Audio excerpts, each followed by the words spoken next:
أعوذ بالله من الشيطان الرجيم بسم الله الرحمن الرحيم الحمد لله الصلاة والسلام على رسول الله محمد بن عبد الله أما بعد. கண்ணியத்துக்குரிய இஸ்லாமிய சகோதரர்களே, சகோதரிகளே, தாய்மார்களே, நாம் எல்லோரும் வல்ல அல்லாஹ்வினுடைய அருளினால் புனிதமான ரமலான் மாதத்தை அடைந்து அதனுடைய நாட்களை மிக வேகமாக கடந்து கொண்டிருக்கிறோம்.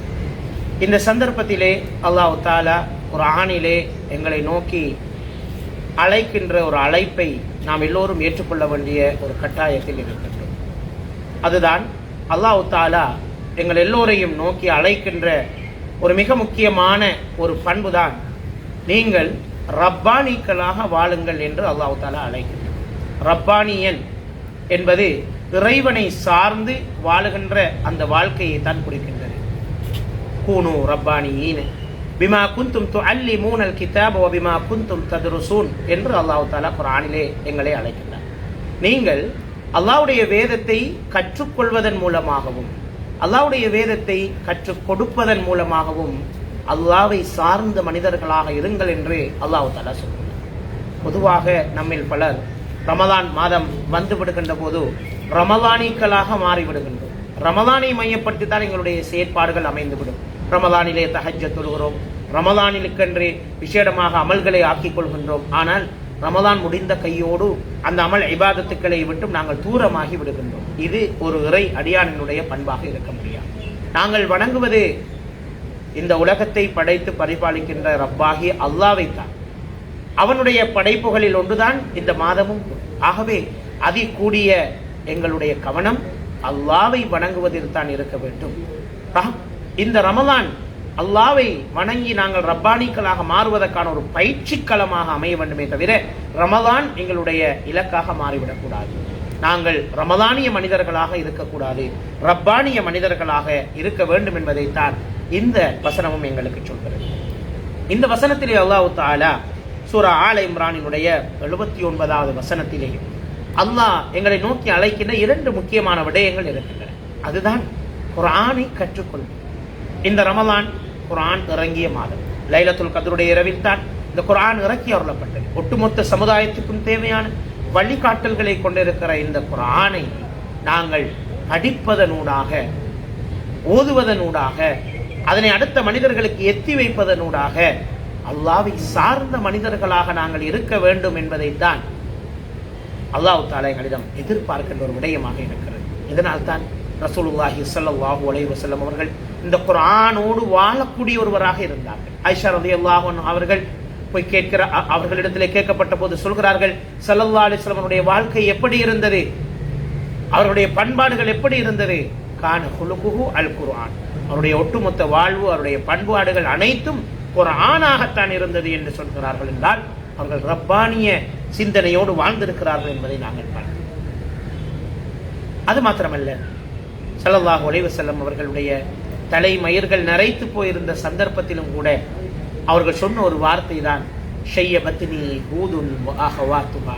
சூரா ஹூத் அதனோடு இறக்கப்பட்ட சில மக்கிய அத்தியாயங்களின் தாக்கம் தான், அந்த குர்ஆனிய தாக்கத்தால் தான் எனக்கு நரைகள் தோன்றிவிட்டது என்று சொல்லுகின்ற அளவுக்கு குர்ஆனிய மனிதர்களாக, ரப்பானிய மனிதர்களாக அவர்கள் இருந்திருக்கிறார்கள்.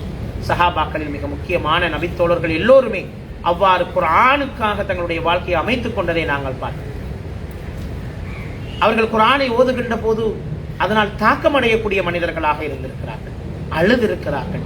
அல்லாஹ்வுடைய பெயர் உச்சரிக்கப்பட்டால் அவருடைய உள்ளங்கள் நடுநடுங்கும் என்று அல்லாஹ் தஆலா குர்ஆனிலே சொல்லுகின்ற மனிதர்களுக்கு உதாரணமாக நபித்தோழர்கள், சஹாபாக்கள் வாழ்ந்திருக்கின்றார்கள். எனவேதான் ரப்பானிக்களாக நாங்களும் வாழ்வதற்கு எங்களுடைய வாழ்க்கையை திட்டமிட்டுக் கொள்ள வேண்டும். அவ்வாறு வாழ்வதற்கு மிக அடிப்படையான ஒரு விடயம் தான் தூய்மையான எண்ணம், இஹ்லாஸ் இருக்க வேண்டும்.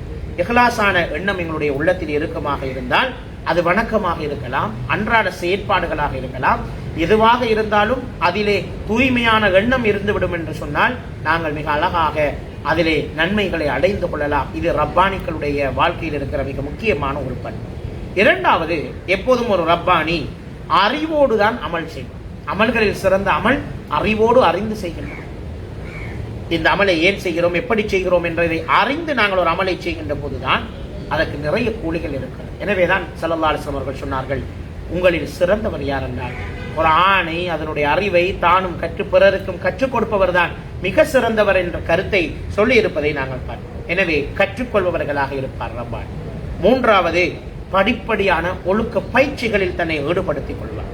சுய ஒழுக்கம் அவரிடத்திலே இருக்கும், செல்ஃப் டிசிப்ளின் அவரிடத்திலே இருக்கும், மென்மையான முறையில் பிறரை அணுகக்கூடிய பாங்கு அவரிடத்திலே இருக்கும். இதனூடாக அடுத்த மனிதர்களுடைய அன்பையும் அவர் பெற்றுக்கொள்வார். ஸல்லல்லாஹு அலைஹி வஸல்லம் அவர்கள் சொன்னார்கள், ஒரு மனிதர் வந்து கேட்கிறார், யா ரசூலல்லாஹ், என்னை உலகத்தாரும் நேசிக்க வேண்டும், அல்லாஹ்வும் நேசிக்க வேண்டும், நான் என்ன செய்ய வேண்டும்? அதற்கு ஸல்லல்லாஹு அலைஹி வஸல்லம் அவர்கள் சொன்னார்கள், நீங்கள் உலகத்தில் பற்றில்லாமல் இருங்கள், அல்லாஹ் உங்களை நேசிப்பான். மனிதர்களிடம் உள்ளவற்றின் மீது பற்றில்லாமல் இருங்கள், மனிதர்களும் உங்களை நேசிப்பார்கள் என்று சொன்னார். இறுதியாக நாங்கள் சமநிலையான ஒரு வாழ்க்கையை, பொறுமையோடும் நன்றியோடும் வாழுகின்ற ஒரு வாழ்க்கையை வாழ வேண்டும். அதிக சந்தோஷத்தால் நாங்கள் மதி இழந்து போகவும் கூடாது, அதிக கவலையால் நாங்கள் எங்களுடைய கவலையில் எங்களை தாழ்த்தி கொள்ளவும் கூடாது. சமநிலையான வாழ்க்கையை வாழ்பவன் தான் ரப்பானியாக இருப்பான். எது நடந்தாலும் இது அல்லாஹ்வின் நாட்டத்தின் பிரகாரம் நடந்தது என்பதை ஏற்றுக்கொண்டு முயற்சிக்கு மேல் முயற்சி செய்து வாழ்க்கையை வெற்றி கொள்கின்ற மனிதர்களாக வாழ்வதுதான் ரப்பானிகளுடைய பண்பாக இருந்து கொண்டிருக்கிறது.